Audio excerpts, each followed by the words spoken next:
नमस्ते। चलिए 8 दिसंबर के आरआरबी ग्रुप डी परीक्षा का विश्लेषण करते हैं और देखते हैं कि अगली शिफ्ट के लिए क्या जरूरी है। तो पूछे गए सवाल क्या पैटर्न दिखाते हैं, आइए इसे समझें ताकि अगली तैयारी एकदम सटीक हो।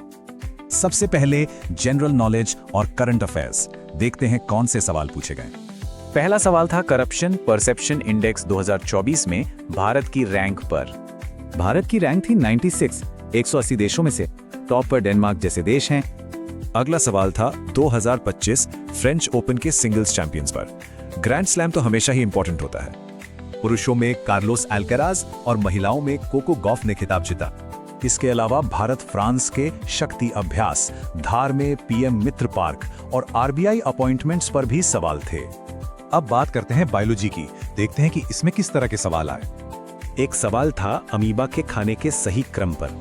यह कॉन्सेप्ट बेस्ड सवाल है। सही क्रम है स्यूडोपोडिया, फिर भोजन निगलना, फूड वैक्यूल बनना और आखिर में पाचन। और हाँ, छुई मुई के पौधे की पत्तियां छूने पर क्यों मुड़ जाती हैं, ये भी पूछा गया।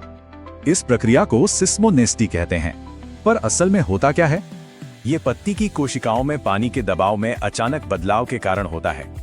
चलिए अब फिजिक्स और केमिस्ट्री के सवालों पर आते हैं। यहां भी बेसिक कॉन्सेप्ट्स पर फोकस था।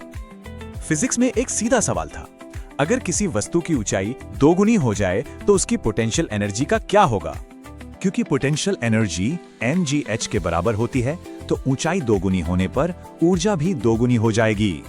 ग्राफ से भी एक सवाल था। वेलोसिटी टाइम ग्राफ का स्लोप क्या दिखाता है? वेलोसिटी टाइम ग्राफ का स्लोप हमेशा एक्सेलरेशन यानी त्वरण को दर्शाता है। केमिस्ट्री में कार्बन की वैलेंसी, एटॉमिक नंबर और कैल्शियम ऑक्साइड की पानी के साथ रिएक्शन जैसे सवाल थे।